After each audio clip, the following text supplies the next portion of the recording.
Quatre siècles d'histoire, à poil, à plume ou à écailles, plongés dans un monde sous-marin, derrière les vitrines, des petites mains s'activent.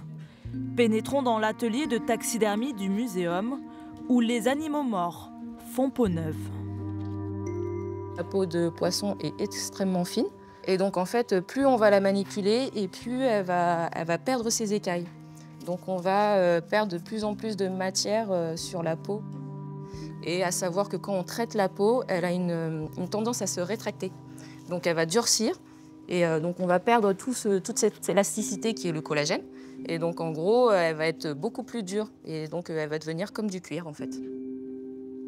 Ce petit gardon est promis à un nouvel avenir. Certains spécimens du musée ont déjà 20 ans d'existence post-mortem, comme cette roussette qui nécessite un petit rafraîchissement. Elle a subi quelques dégradations, la pigmentation s'est bien atténuée. Donc on va essayer de modifier tout ça. Un éclat éternel, voilà tout le défi de la naturalisation des poissons. À partir du moment qu'il voulait sortir de l'eau, déjà il va perdre de sa pigmentation. Et puis une fois qu'il va être naturalisé, en fait, l'étannage, la déshydratation, en fait, la pigmentation elle disparaît. Et en fait, quand vous essayez de retranscrire ces couleurs-là, eh ben, généralement, ça fait quelque chose de pas naturel. Après séchage, la roussette restaurée regagne son habitat. Les collections permanentes existent pour certaines depuis l'Ancien Régime, même si leur configuration a changé au fil du temps. On a aujourd'hui, par exemple, des choses qui sont beaucoup plus en mouvement, qui sont beaucoup plus évocatrices de la manière dont l'animal évolue dans son milieu naturel. Et c'est l'un des messages, en tout cas, qui est proposé dans les galeries du muséum. Regardez comment ils vivent. On est spectateur. Si on peut être accompagnateur, c'est encore mieux.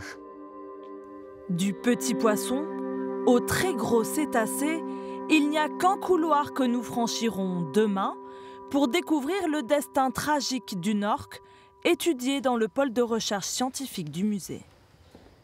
À suivre l'actualité nationale et internationale.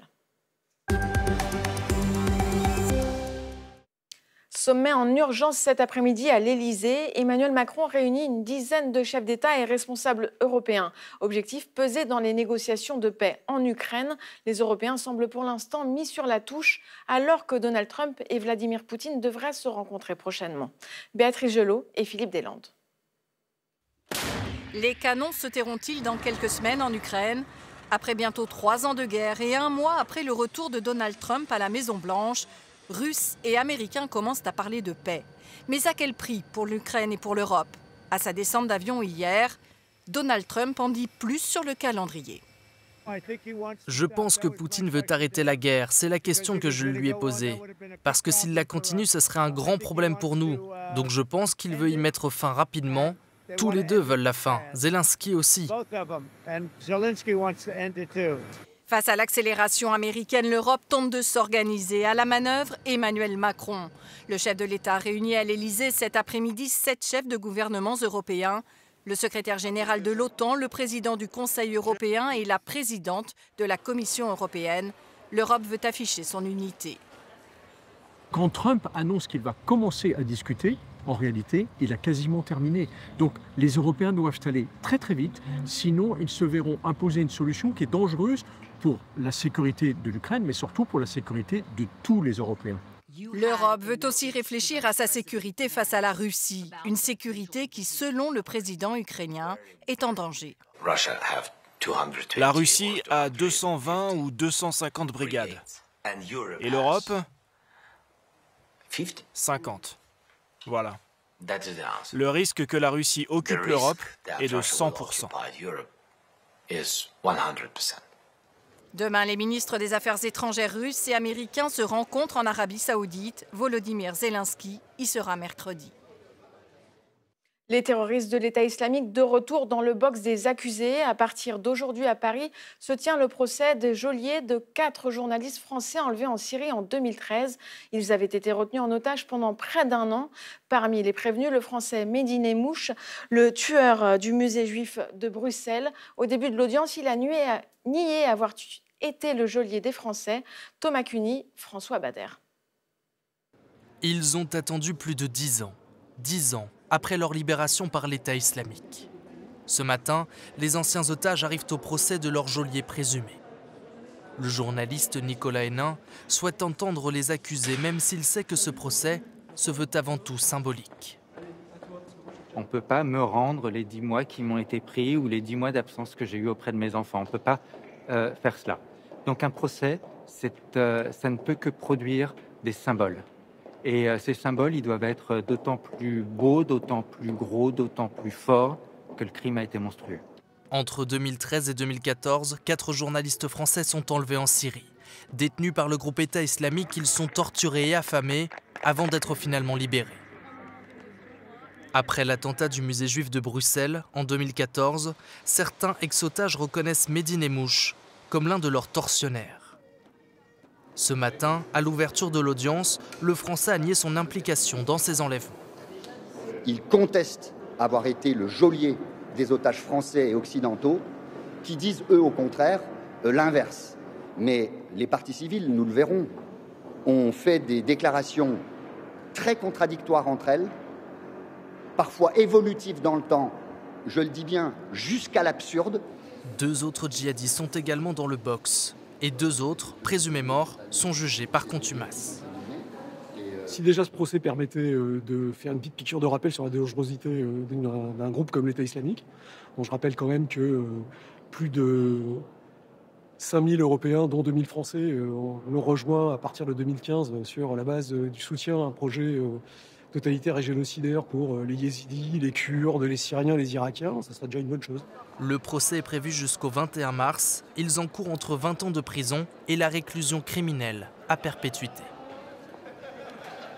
Nous ne sommes qu'en février, mais sur toute une moitié sud de la France, les pollens sont déjà bien présents et du coup, les allergies reviennent. 30 départements sont même en vigilance rouge. Alors, quelles sont les précautions à prendre, les bons gestes à faire? Élément de réponse avec Elisa Cléache.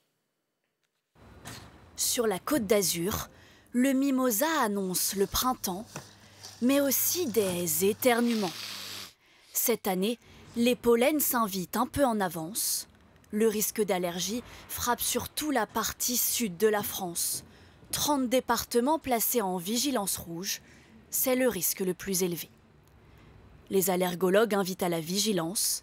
Il faut adapter ses sorties. Quand les pollens sont là, c'est surtout le midi, quand il fait beau, qu'il y a du vent. Donc, il faut éviter de sortir le midi si on peut. Fermer les fenêtres, en tout cas, de la maison, de la voiture, pour éviter que ça rentre à l'intérieur.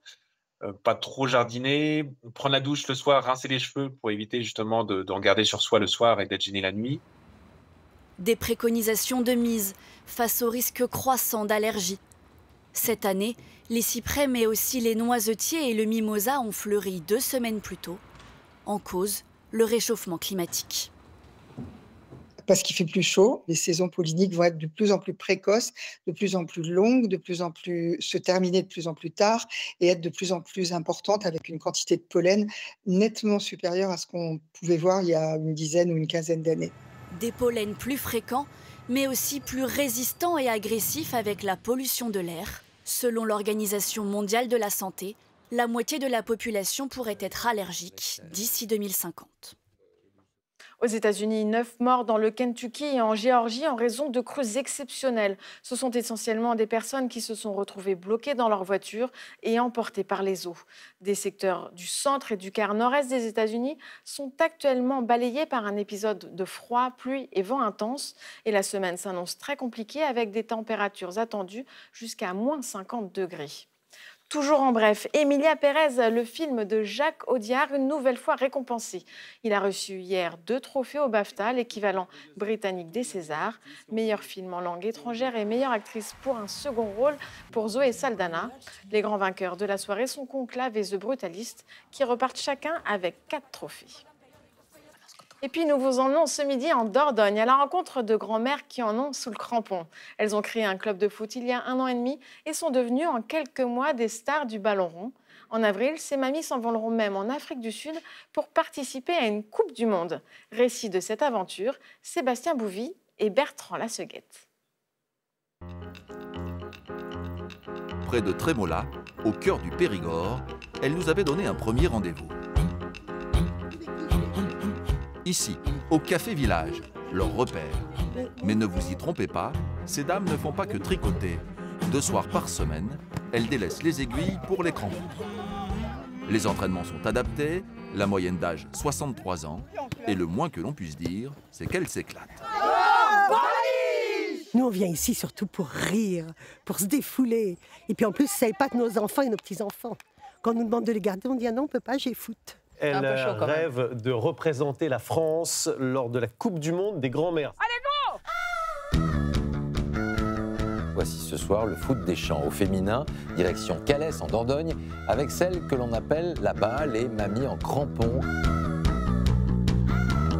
Pour la pelouse, elles se surpassent, quitte à en oublier l'âge de leurs artères.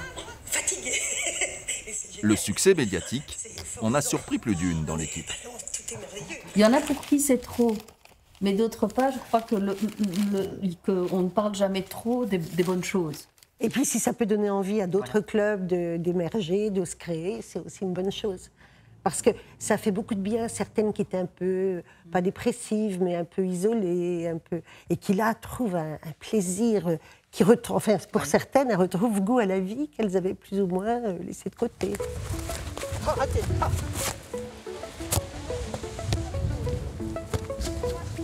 Attention, je vais plonger. Vas-y.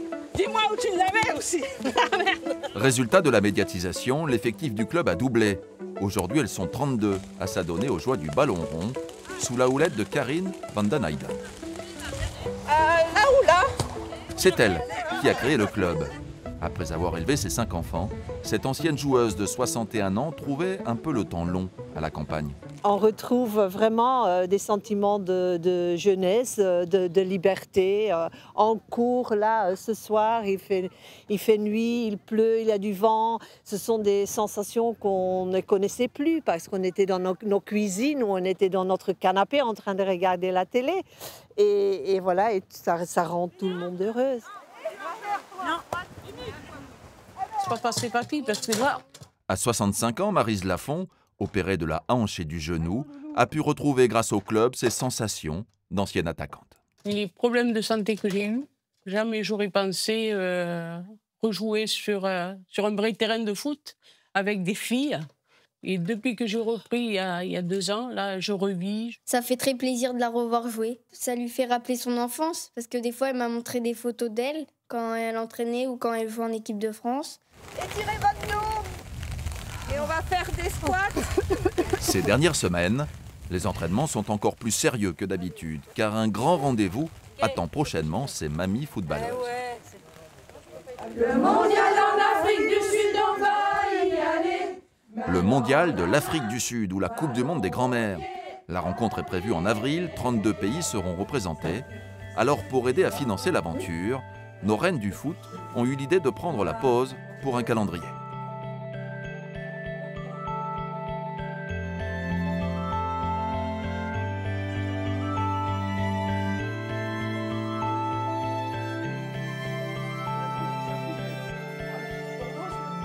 Ça va mettre quelques sous-sous dans notre cagnotte pour le déplacement en Afrique du Sud. Et puis bon, pour finir, c'est un super produit.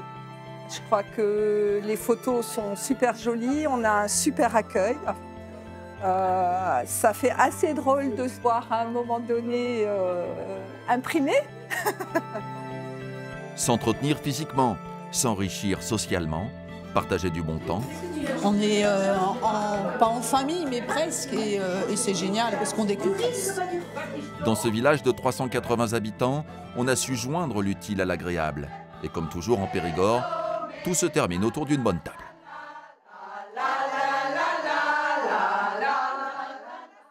Et je vous rappelle l'information principale dans notre région, cette campagne antifraude massive dans les transports. 500 agents supplémentaires sont mobilisés pour réaliser des contrôles qui vont durer plusieurs semaines dans certaines stations. Objectif, diviser le nombre de fraudeurs par 2.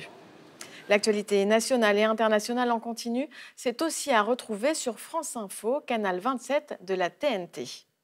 C'est ainsi que s'achève ce 12-13. Prochain rendez-vous avec l'information ce soir à 19h avec Florent Carrière. Très bel après-midi à tous. À demain. Retrouvez toute l'actualité de votre région sur idf.france3.fr et sur l'application ICI.